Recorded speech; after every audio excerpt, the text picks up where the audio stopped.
So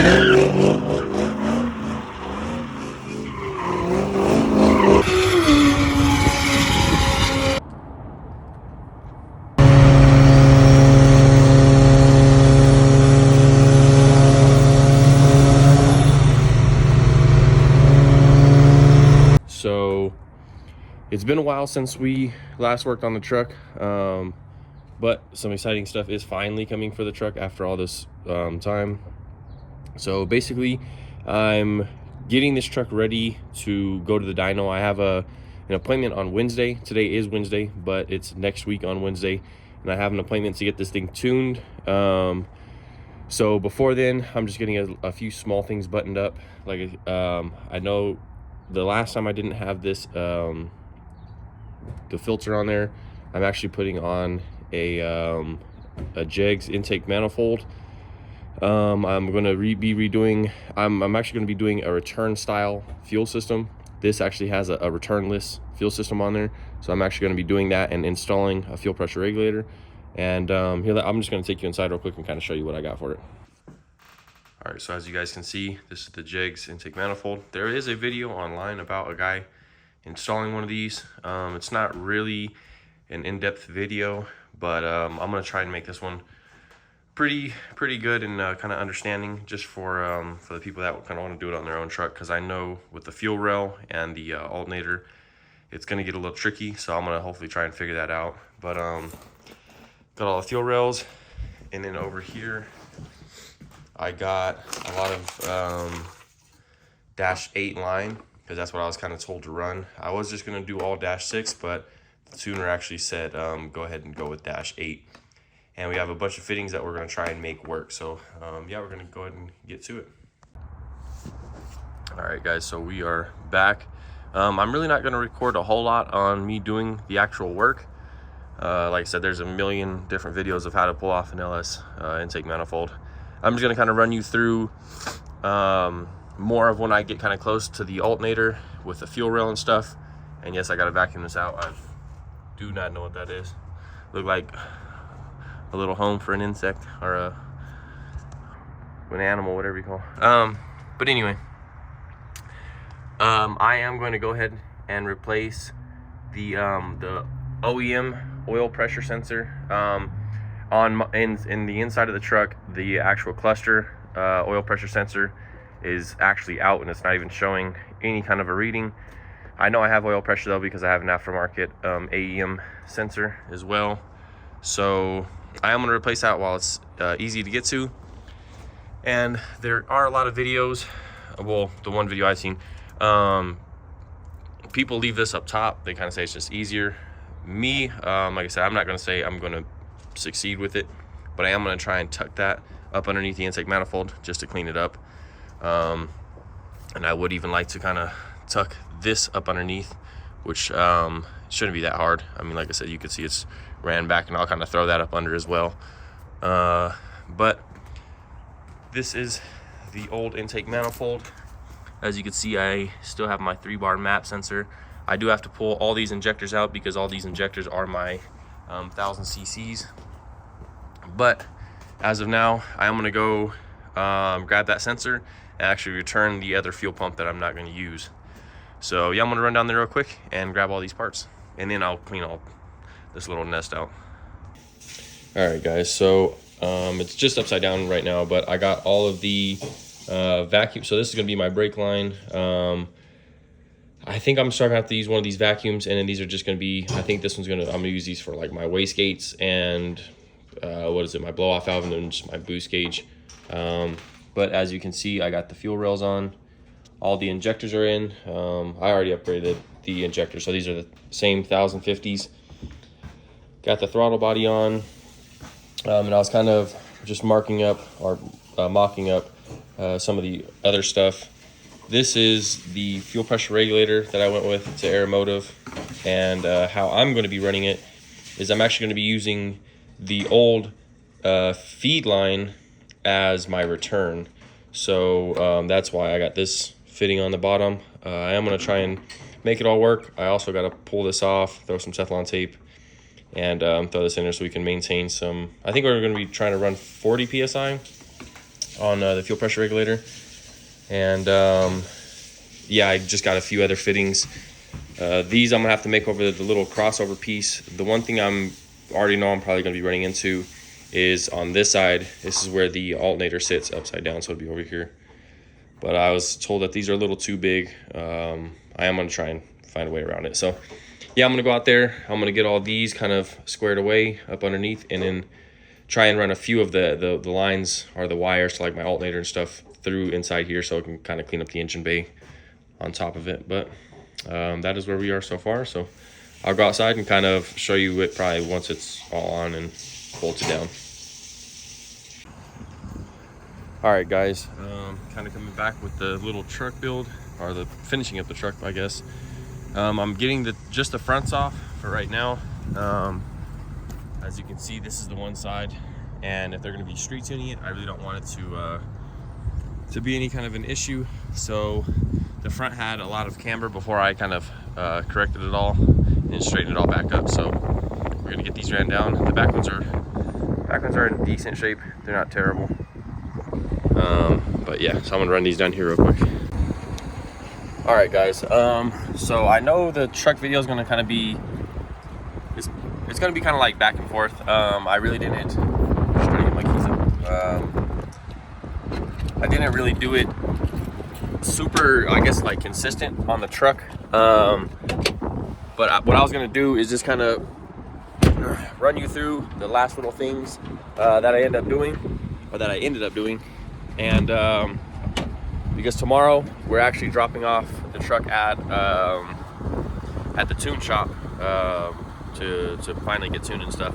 But where I left off, and this has been probably over a week ago, where I left off was the intake manifold was actually on the counter. And yeah, I just wanted to kind of update you guys, show you how everything kind of came, and show you guys this thing getting loaded up on the trailer, because like I said, tomorrow we're actually taking this thing out and dropping it off. It runs and drives perfectly fine, but it definitely needs a tune, you can tell. So yeah, I'm just gonna flip the camera around real quick and kind of run you through everything I did. All right, guys, so as you can see, I ended up not, so at first I was planning on going, I'm pretty sure it's closed loop, where you just rely off of no O2 sensors, and it is just basically your air intake temp, and yeah, basically just runs off of air intake temp. And I might have those flipped, but I'm pretty sure it's closed loop. But what I figured out from the shop I'm actually talking with is he told me to weld in a MAF. And this MAF, I actually got it for a 2011 Chevy, I think it was Camaro or Corvette, one of the two. But so it plugs right in. I think it's a 7-pin. It plugged right in. All I had to do was pick up a bung from him. Not the best welds, but so I'm slowly getting there. They're getting better and better. But yeah, so we do have that on. As you can see, the intake manifold is on. I do just have a little generic catch can for now. I'm actually waiting on mine. So I mean, like I said, I'm just kind of trying to make it work with what I got. But this is what I want to kind of show you. So now we have it set up as a return style fuel system. Kind of show you how I have it ran. So it's not too bad.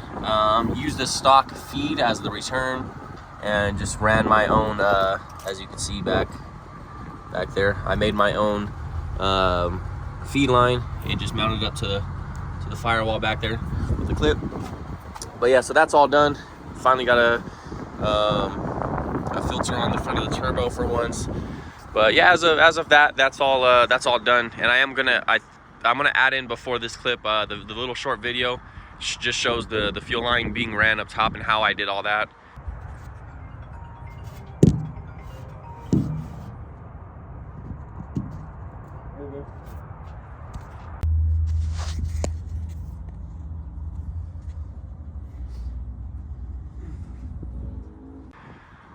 So that's all done. But yeah, so basically the guy I'm talking to, he was telling me that you can make like 600 horsepower conservatively with kind of like my setup right now.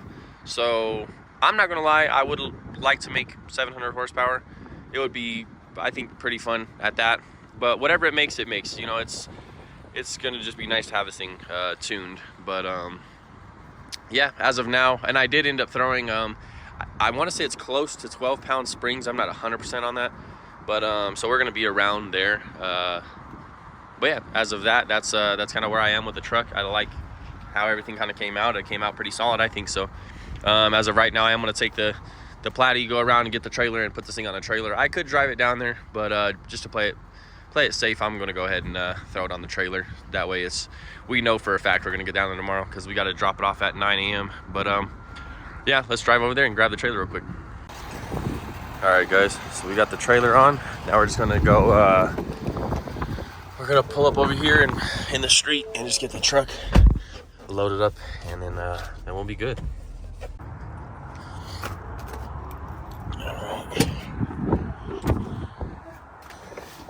Come in here and show you guys. Yeah, this is the that cutoff switch too. I'll kind of show you guys. So that's what it closed. If you hit that. I'm actually really happy on how that came out. I should have made a video on that as well. But yeah, I just kind of trying to get it done. Yeah, just glide it down. And I got like all the little box and stuff just kind of tucked up in here, ran all the way through up under. It's pretty cool. I just kind of unplugged this. I want to later hardwire it in, but for now it's all right. I like it.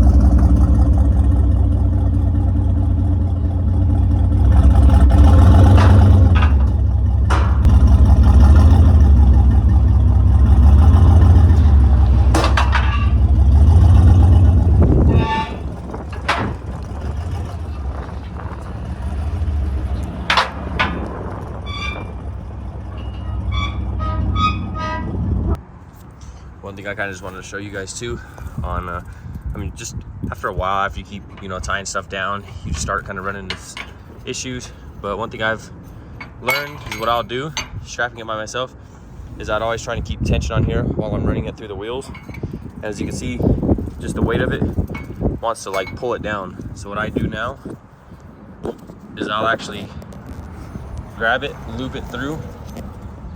I'll loop it through and throw this on top and pull it. And that way when you let it go, the weight of it is already pushing it down and it won't keep loosening up on you. Just a little trick I learned. All right, guys, just finishing up, tightening it all. So as you can see, kind of how I did it. Crossed it all. Shouldn't be going nowhere. At the back all tightened up, kind of crossed. I was gonna do these outside ones, but it was almost like, just seemed like too much, but it should be all good. Just gotta finish it up with one last thing. That ain't going nowhere. This trailer will flip and it'll still be on that truck. Well, the truck will be on the trailer. That's nice. Yeah, it's good. I was trying to kind of figure out where the center of the weight would be on the axles, but this is good. I kind of put it a little further back, but yeah, it's all good. Just kind of give you guys a little clip of both of them. Looks good though. Love the Platy though. Missed the M3, but I love the Platy. we got the other one still. So now I want to get this thing on some 24x14s, but we'll see when that time comes.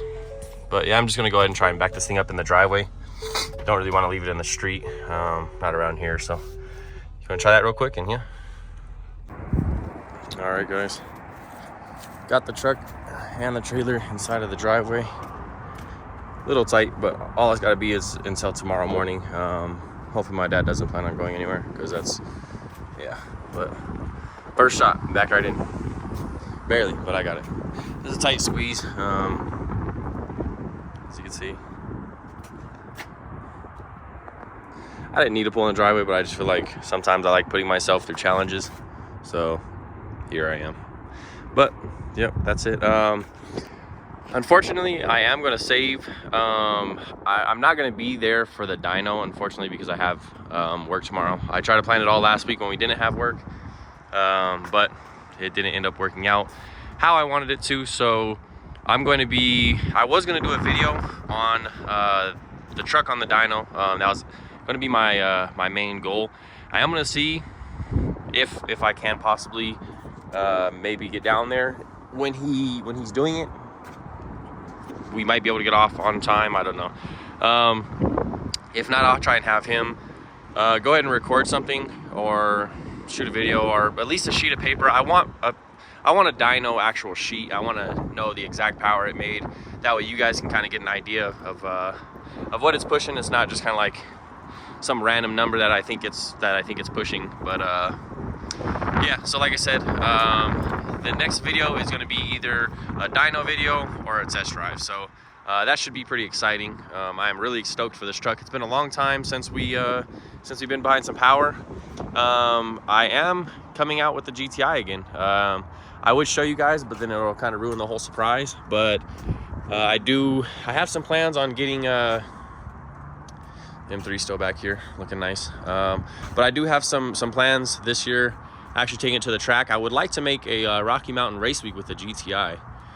It might be asking for a little much. Worst case scenario, I'll try and take the truck to Rocky Mountain race week, but who knows. I would like to, like I said, I am getting the GTI out on the track this year. Whether that's with a built motor, a built tranny, I don't care what it is. I don't care if it's all stock parts, but yeah, kind of just giving you guys a little different views of the cars. I still have to roll this inner fender. I don't know if you guys seen the last video, but I did put the, I think it was 25 millimeter spacers on, and love the fitment. It's just it's rubbing, so, and I got to get some tires on that thing too. But yeah, like I said, the GTI should be coming out soon. I kind of want to get this, and the Evo, I have plans on it here soon as well. So hopefully I get everything situated and I'm actually start producing videos on a kind of regular basis. But yeah. Well, all right, guys, that is going to wrap up the video. Like I said, hopefully the next video is a dyno video, but at the very least, it is going to be at least a test drive. So I am super excited for it, like I said. But yeah, that's all I have for you guys on this video. Hopefully it wasn't too everywhere, and I kind of blended it all in pretty good. But yeah, until next time, I'll catch you guys then.